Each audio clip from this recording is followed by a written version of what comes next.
Beer in a bottle. Ain't much good, but it's all there is. You want anything else? Just a peaceful hour to drink it in. Welcome back to Should You Watch This with the Popcorn Priest, home of the Golden Bucket. A weekly podcast where movie enthusiasts, current and ex-movie theater projectionists, new and old friends take the time to talk about a movie that we just watched and answer that very question. Should or shouldn't you watch this? They didn't know his face. They didn't know his name. But they'd never forget the day he drifted into town. High Plains Drifter is next. One hell of a weed to tumble in. This is test. This is a modern imagining. What do we know about it? It's like a re-release trailer. We're talking about hiring a gunfighter. It's like, yeah, there's no way this was what aired in theaters in the 70s. Sounds like the X-Files over a Western. With this, huh? A lot faster than you'll ever live to be. This is a God-fearing town. He's God-fearing people. Oh, you're gonna look awfully silly with that knife sticking up your ass. What did you say your name was again? I love the dramaticness. You're a man who makes people afraid, and that's dangerous.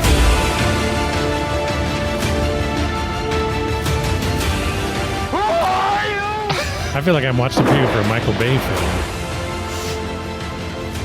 Is this a fan trailer? Yeah. Oh, okay. The other one's About time this town had a Up new to- sheriff. Not up to snuff. well the problem is the early 70s trailers would just be images. Oh. I was going to say, like, I thought maybe Coming it was like soon, an Clint Eastwood. anniversary release trailer, because there was one of those for Lawrence of Arabia where they also set like epic music to it. Yeah. It made it look like the sickest thing ever made. Yeah, Or like yeah. the Blu-ray release. I thought maybe that was that. There was one, but also was a lot of just images and like sound. So I needed some. I need Whistling some sound. Yeah. Some pep. I needed some audio. I Need to some draw dialogue. your attention. Well, I want to extend a very special welcome back to the show. The ones that started it all. Sheriff Cole and Undertaker Tribe. I associate that with Snow White because those ads were on. What? Like Disney movies, because that was the first Disney movie. There was an ad for like a release of Snow White where like the one that started it all. Oh. Like it was this epic thing and not this kind of like chintzy 40s animation. Did you guys see that?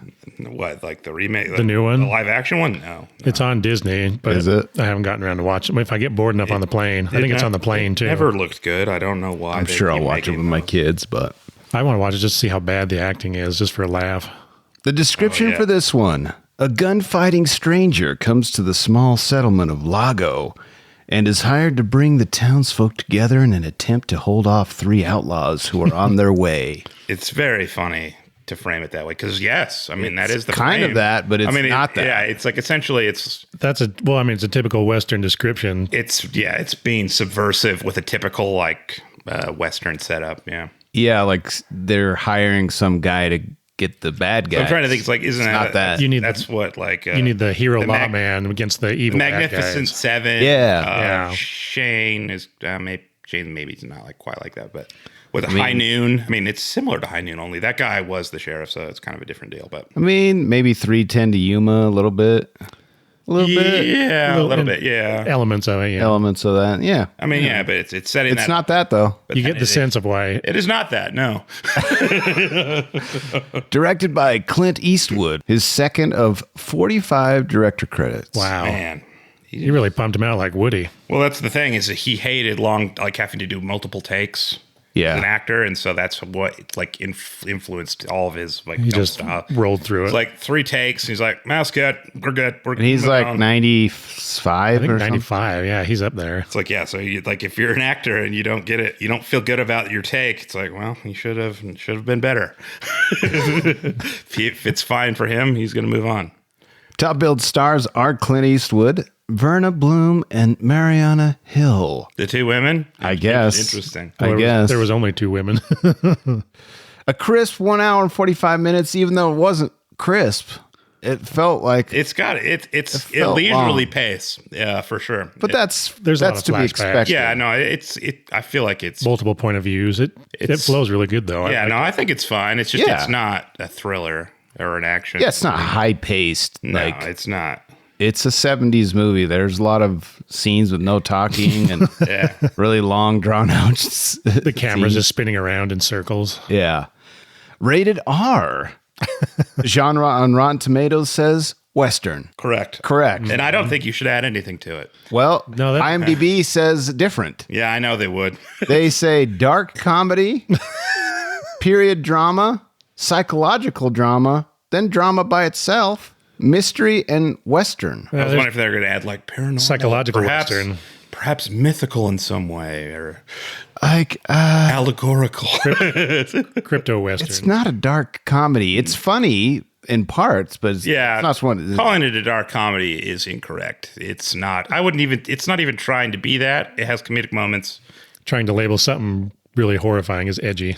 Yeah, Yeah, it's like, IMDb, what's you're the- wrong. Yeah, no, well, I mean, frequently are. I think they're just trying to juice their like search algorithms. And be like, eh. Oh yeah, I give It's you getting anything. worse and worse. Yeah, database rot. Just is gotta what give you it's results. called. It doesn't matter. Speaking of IMDb, they give it a 7.4 out of 10 from 69,000 reviews. Rotten Tomatoes gives it 94% from 32 critic ratings and 86% from 25,000 audience ratings. That's surprising for a movie of this Yeah. nature and subject matter. I don't know. I feel like When it came out, it's. I'm curious. Yeah, how many of those are like modern reappraisals as opposed to like at release? Because I mean, it's very similar to like Unforgiven in that like I feel like at the time people might have liked it because it is like playing with expectations. Oh, it definitely throws you on your and head. being like subversive to like expect. Yeah, like, If you were to go from a John Wayne Western to this, you'd definitely yeah. So it's like, shocked. which I mean, Unforgiven's kind of a similar deal. It's kind of Yeah. like it's like yeah, like slowly ratchets up the bet horror. you were hoping this would be a happy, fun story, huh? You moron, idiot. it's not. We've already got your money. Where to watch this right now? We stream this on Amazon Prime as a rental. Yeah, I feel like I have never seen this on a streaming service. I don't know if that's No, I true, but it certainly feels that I way. looked around for it the other day and couldn't find it anywhere. That's why I went. Because with it's it something Amazon. that I've been meaning to watch for like probably since, yeah. Like, I know. I need to do Pale Rider now and complete it. Got it fresh in my memory. I mean, isn't that pretty similar to this, Pale Rider? Yeah, it's just instead of being the yeah, it's different. the evil Tone is different. protagonist, he's The a town, good the protagonist. town isn't. We're going to try our best not to Yeah, spoil I was gonna this, say. but we might. I don't know. We'll see. It's a mystery with many layers. Yeah, I actually think we might spoil it because we're going to do Popcorn Reviews the Reviews, and They'll probably spoil it. I have, it's not my fault, The okay? power of editing. That's right. Okay. Let's get into Popcorn Reviews the Reviews. Yeah, well, you know, that's just like your opinion, man. All right. I got 3 1 out of 10s and 3 10 out of 10s. How would you like it? I want to hear the words first. Yeah, I want to hear the 1 out of 10s because like All I feel together. I like that, actually. Like, I feel like I know what the 10 out of 10 people are going to say. I would love to hear what the like. I'm, the you ones know, I'm are curious. gonna Well, say. it's interesting, like the time when it was submitted to. If you get something from '99 as opposed to like 2018, Well, from a request from one of our guests on the show, Sack Lunch, he likes to know how many 1-stars were available and how many Who felt more compelled? 5-star reviews were available. who's screaming into the void louder? There was 1,270 total reviews. 52 were 5-star. Okay. Or excuse me, not 5-star, 10-star. I was going to say like that's just like they're like middle of the road. Yeah, It was a 10-star. And then only 5 were 1-star. So I don't have a lot to pick from. So these are the best of the 5 that are available to us. See, and I'd like to reward their effort they put into. I writing agree. that down. I mean, yeah, it's like if you're going to be contrary, like cataloging history. you have to imagine like they had to be animated to be like, no, people need to know. Our first 1 out of 10 comes to us from Pink Liz, 41. They gave the review in 2009. The title of the review, Like Unforgiven, High Plains Drifter is very highly overrated. Another Eastwood piece of crap. Love it. Okay, from what I've seen, Eastwood has only directed and starred in 2 really bad and overrated films. As mentioned above, they were Unforgiven and High Plains Drifter. High Plains Drifter is a poor and unforgiving film that's premise isn't fully realized. The pacing is one of the issues that deserves looking into, and is the main reason why this film isn't deserving of its current status on IMDb. Eastwood isn't the greatest actor in the world, and that certainly shows here. Deserves some looking into, like it's an investigation. It's like, I think we need to look at these totals, these vote totals. His direction as well isn't close to mastery or thrilling. Instead, Eastwood tries to reimagine the fading West in the supposed style of his earlier classics like The Outlaw Josie Wales or For a Few Dollars More. At times, it can feel like a biographic account because of the slow-moving shots, for example. 1 out of 10. Was Josie Wales after this one? I thought it was after this one. Yeah. I think it was 79. It doesn't sound bad. Anyway, this person's just angry. Pink They're just Liz, lashing out. You need to check yourself, okay? They're lashing out. We can't hold them to know their details. They're very emotional. All right, you ready for the next one? Because you want them all together. Yeah. Sandwiched together. Mm-hmm. All right. I want to hear what the people have to I hate say. sandwich. And this one might be another lady. Lady VGW. We don't know for sure. I mean, they could be pretending. Very good. Very good. No, marker. this is a lady, and I'll confirm it in just a Okay, second. it makes it very clear. The title that lady gives us is Grimm. She gave it in March 6th of 2025, so very So recently. this person's hot on our heels. A husband has stuck this on. It's not my cup of tea, but I feel you should give these things a try. 10 minutes in, he's raping a woman for getting a bit mouthy. And she, of course, is enjoying herself at the end. Not my cup of tea. I would have. This is a very cancelable. There's some moment very in the unpleasant movie. elements. Now my review isn't long enough. I don't wish to watch any more of the film, though, to be able to say anything more about it. What a foul time to have been a woman, though. Although it is much better now, as there will always be men who think this is absolutely acceptable. No wonder when they grow up watching it happening in movies with no one saying a word. 1 out of 10. Yeah, I mean, you're right. it's just true, but I feel that there's a narrative purpose to it in the movie. The way that the townspeople react to it. Yeah, it's more feel like that- indemnification. It's like on the it's, people. Again, not that it's like. The evil they let persist in the town I don't because think- they're all so spineless. Yeah, I mean, it's not that I'm going to say like, oh, it needed to be in there. This needed to. It's like I don't. Basically to show how cruel they It are to serves each a other. point. It's like, but I'm not going to say that people shouldn't be bothered by it. Yeah. But it tries to hit you over the head with the point. Especially, the fact where she likes, it's like, oh, then she liked it.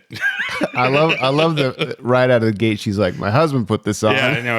I would assume so. I would have assumed that's how that happened. Oh man. All right, here's our last 1 out of 10. Drift somewhere else, says Clint Cole. Oh, All right. Maybe a relation to our Probably. guest here, Cole. This is one of 3 movies to ever receive the 1 rating from me. whoa. Does she specify the other two? Many reviews. No, it's a man, Clint Cole. That's true. Does he? Many reviews written by people are either 1 or 10, nowhere in between. Most people either like a film or don't, period. I am not one of these. My life is movies. I watch all kinds and give them the rating that they deserve. Did you not click on this guy's account? It sounds so perfect. Now then, what the hell are you thinking, Clint Eastwood? Where's the artistic talent? Maybe it was there, but I was so appalled by the rape scene, I missed it. Rape can be a very antagonizing element when added properly to a film. Okay. This instance served no purpose, and I kept falling asleep during the scene where the whole town, all 11 of them, are shooting at a dummy on a wagon for like a half an hour. Seems amazing. The problem with this movie is the choice of events to progress the plot. They seem tasteless and make the plot drag rather than keep interest. Western lovers will love this because it's a Western. If, however, you love a good movie for all the reasons Flawless logic. that make a good movie, avoid this one at all costs. Mystic River was also directed by Clint Eastwood, and it sucks. Some people never change. Way to go. Another movie of his, blood work. going to say Mystic River is catching strays in this review. Especially now that they're on the blood work, which is totally out of left field. Blood work had some pretty gross scenes, and it just focused on how decrepit he was, and not to mention it was as predictable as the taste of celery. I never saw that. Was that supposed to be like a spiritual successor to Blood, like Dirty Harry? Like No. old. In a way, like similar to it. I didn't know that celery was predictable in its taste. I guess it is. No, I can, same thing I can every think of the time. flavor right now. Clint Cole finalizes his review by saying Clint Eastwood needs to schedule a luncheon with Spielberg, Tarantino, and Sam Mendes. Or maybe beg them for a few pointers. Because that's what we want from directors, for them all to be the same. Dude, Clint, We should have a you don't- universal title card. You don't deserve my name. Your movies are designed to appall, so I guess that makes you a success. And Congratulations. Tarantino's movies aren't designed to appall? That's interesting. What about $1 Million Baby? Congratulations, you suck. 1 out of 10. All right. We're now to the 10s all together. All right. It's surprising that you guys didn't want the whiplash. I like it, though. No, this one was going to beat you over the head either way. All right. This title of this review, our first 10 out of 10, is called Clint. And it was given to us by Agswdeft. An ode. AGSWDEFT. Agswdeft. Clint Eastwood is by far America's coolest cowboy. He most beloved. This movie is one of Clint's earliest on American soil. In the early 70s, it is apparent that movie personnel can't discern between red fingernail polish and blood. Nonetheless, this story and its execution is excellent. This is a movie. The story, Right. the dialogue, the personality of Clint is 100%. I don't know what that means. It's just 100. It's This is He cinema. gave it his all into his acting. You can see his eyes smoldering with hatred. It was unreal how the men of the small town had 0 balls to stand up against the thugs. Clint is the essence of masculinity. Who does not, will not tolerate the evil? Clint, no, I don't agree with that either. I think he's kind of He's bringing his own stuff into this. Yeah, he's seen it with different lenses. Yeah, he's bringing his own baggage in. Clint is the essence of super cool. He's like, cool guys. It wasn't afraid of anything. He's calm, confident, and cool. Women like him. And Clint delivers the goods, lead and whips for the evil. One of the best westerns ever made. Men, you need to take notice. Males with no balls, observe how a real man takes care of business. 10 out of 10. Yeah, that guy's got his own issues. It's fine, though. I'm glad he enjoyed it. I'm curious what his YouTube feed looks like now. Oh, man. Our next 10 out of 10 comes to us from Idiot Wind. Idiot says, pure classic.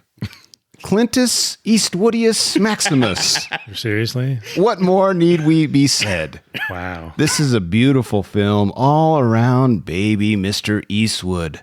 He really brings to life this creepy tale of the dead out for blood in an Old West setting. The dialogue is poetic, and as this beauty unfolds, so do the one-liners. Poetic, huh? Watching this movie as a child, whoa. Well, I don't know that you should have been seeing it at that age. Yeah. Hopefully as feel like there's some an older teenager, maybe. Context that needs to be added before you would view it. Yeah, Idiot Wind, you need to step off when as a child, her. I wouldn't recommend this for children. I just think that it's Something an older audience might enjoy or understand. There's some stuff. It's not. Idiot continues and says, I was and still am affected by all of these concepts. Maybe this is why I wasn't too floored about The Crow. What? What? Crow is like the movie? strays. No, like a supernatural element, like firearms, maybe. I don't think so. I think he's referring to the Brandon Lee Crow. I think, yeah. Yeah. That's what I mean. It had been done before, but Clint made it a Western. Starting from the opening credits until the end, the cinematography is very, very sweet. This movie predates The Crow. What is he talking By about? like 19 years. I love the fade in and fade out of our hero, the man with no name. This guy has been all over the West, man. I think he started off as Italy a bounty and Spain, hunter too. and ended up as a retired minister. What? That's, I would love to see him go back out for one more ride. Where were we? Yes, the long, suspenseful shots along the Philip Glass style soundtrack made up for one eerie Western. It was Philip Glass. A great film, worth watching anytime. 10 out of 10. Did he do the score to this? I know Clint's done that for like a lot of his later stuff. I don't know. But maybe this was too early and he wasn't doing that. All right, last but not least, Beyond Magnificent, says Cinema Freak. He gave this review in 2020, or she, or they. This movie is so great that I wish one could give it more than 10 stars. Fantastic. Writing, acting, cinematography, music, and everything else that makes for an astoundingly great film is here in this film. 10 out of 10. That's it. I don't know that I would go with him. They're a little too excessive. Yeah, in their praise. Too much on that one. It's like I feel like if you watched it after reading those, you would expect something very different. Yeah, it's not. It's not what the 10s were saying for sure. All right, that brings us to should or shouldn't you watch this? All right, because I hadn't seen this, I only have one reason that I guessed because I hadn't seen it, which was if you like Clint Eastwood, you should probably watch this. Yeah, but prime Clint Eastwood. Prime. Just look at it. He was just smoldering sexuality. Yeah, absolutely. He probably couldn't remember his lines, so he never gave his character a name, and he just has to roam around the set and eyeball everybody, and it works out. The perfectly groomed facial hair, the immaculate hairline, the furrowed brow, the squinty eyes. What other reasons would you give to watch High Plains Drifter from 1973? I can see why Clint or Sergio got accused from Akira of ripping off themes or elements because of the similar designs. It's got to get this magnificent town together and help him defeat this posse, and it's just kind of an interesting. You can't really predict where the story is going to go, even if you read the description, because of what he puts this town through. But it's just hilarious to watch because it's dramatic and action-packed, and then funny in horrible ways, and then it bounces back to being all suspenseful. But he pulls it off really good, especially for his second debut.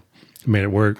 Yeah. It's like, I mean, I don't know, someone else pointed it out that this was filmed in America. And it does look like that. I mean, I think that it does have something that, again, the Sergio Leone movies. That when the bad guys are riding their horses across the sand in front of that lake, wherever that was. Like, it's scenic as hell. Yeah, I like the way that those spaghetti westerns look, but I mean, you can tell they are not the Spanish kind. They are not the American West. Yeah, all the scrub brush that's everywhere. So you would say another reason is the visuals, the cinematography. I think it looks. Yeah, I think it's gorgeous the way he did it.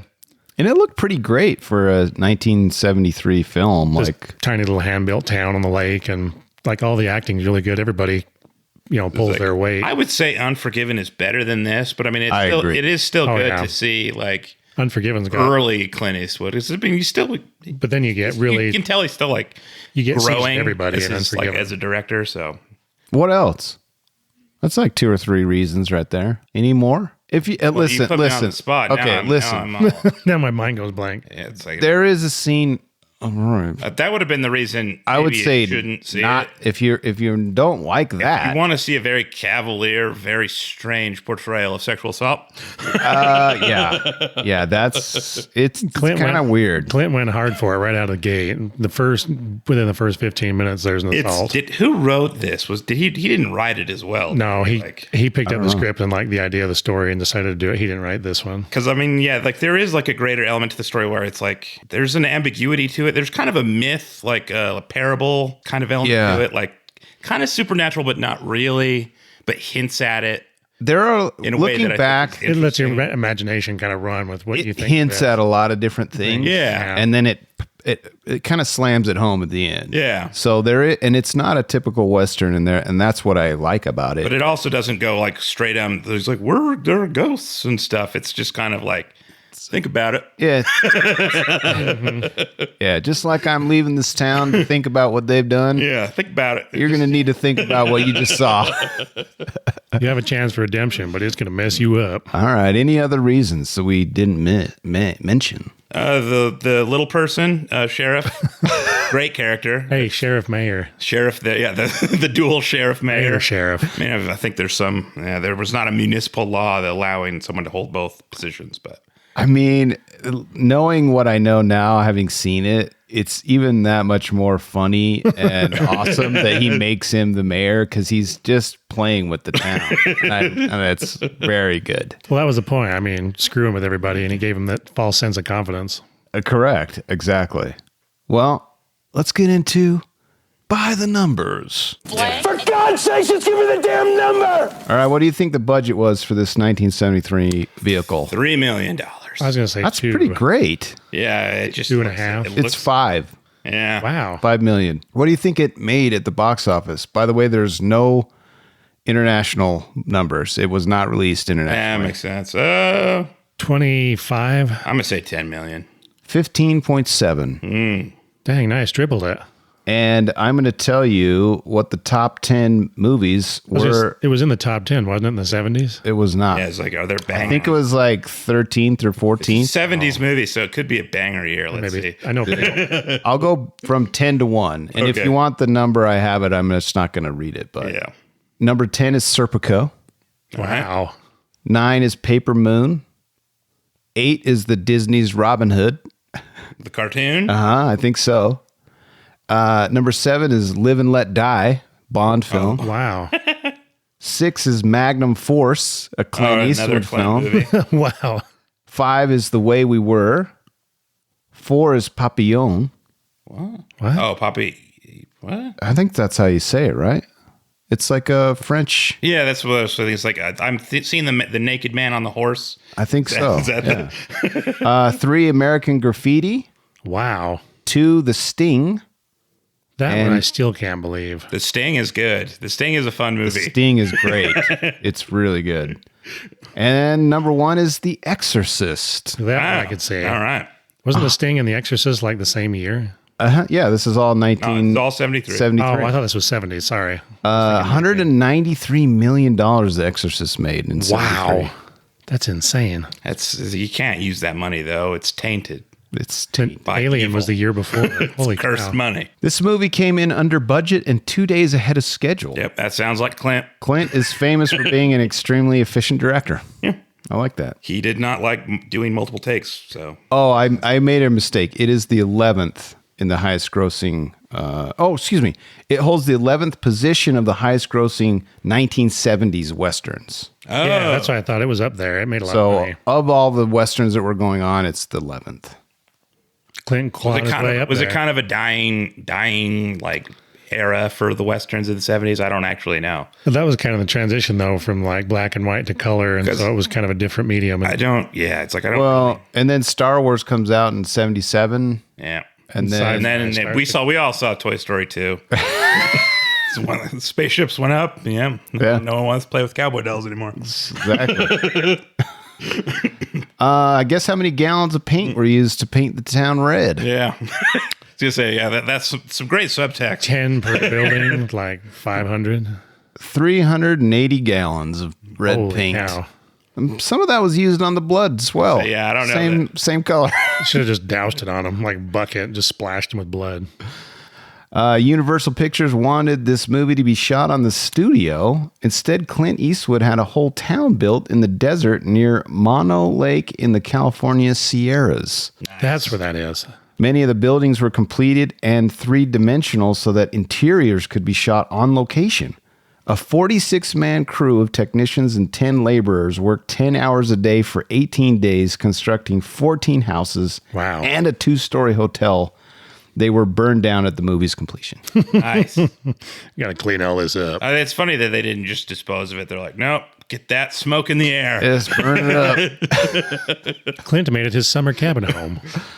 It would be interesting to go back to that site and see if you could see Yeah, anything. like if someone's like mistaken it for an old ghost town, they're like, you can see that there's like foundational, like it's like whenever you see ghost towns around here, it's like, I mean, there was a town there. There's not really anything there anymore, other than maybe some wood beams. Exactly.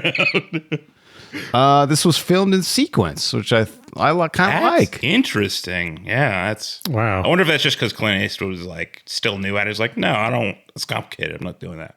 I mean, that's probably part of it, but once you paint the town red, Ironically. That's a good point. And once you burn it down. And once you burn some of it, it's like very expensive to get it back. Yeah, there are some elements. And again, he's all about efficiency. So I guess not by he probably had choice. it planned out pretty straightforward. So Last number I have is body count. And I think this is wrong because I counted, you, Cole, 11? counted way more than 11. I counted like 16. I lost track once they ride back into town. The website I found said 10. Oh, no, it's more than 10 because Way more than 10. He gets a few people on the roofs when they come back in. Yeah, I would say we're at 17 to 20. Yeah, I'd say around 15. Yeah. Because there's a few people that get it. Hey, when you guys watch this, it's a drinking game. Just every time you see a guy get killed, it's not too many. You won't die. You won't die.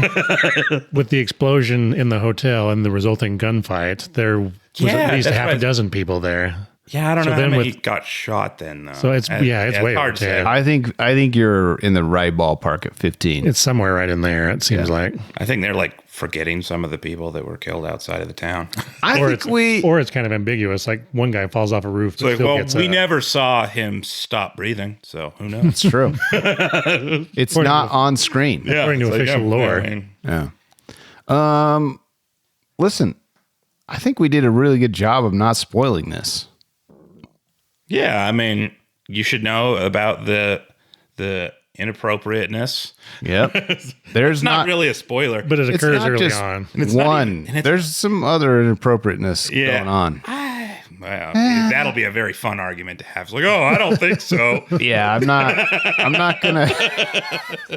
We'll just leave it at that. Walking on minefields. All right. Any parting thoughts before we get to next week's spoiler zone? No, not that I can think of. All right. At this point, there will be spoilers up ahead, so go and watch this if you'd like. And then come back next week and join us for our breakdown of Welcome to Hell from 1973. I'm on the social medias. I dare you to message the great Popcorn Priest at Popcorn Priest. I love movies and would love it if you'd share the love. Share this with the movie lover in your life for the cost of a cup of coffee. You can help the Popcorn Priest support his movie addiction and allow him to keep you giving these labor of love reviews by visiting patreon.com/Popcorn Priest. Lastly, the easiest way to support the show and the most free is like and subscribe. And give us a 5-star review. Easier than not dying from dysentery in the Old West. As always, thanks for listening and thanks to my special guests. Woo. Quick Draw Cole and Two Time and Tribe. Hey. You'd be an evil gangster. Join us next week for part 2 of Who Really Is the Stranger from 1973. We'll see you guys next week.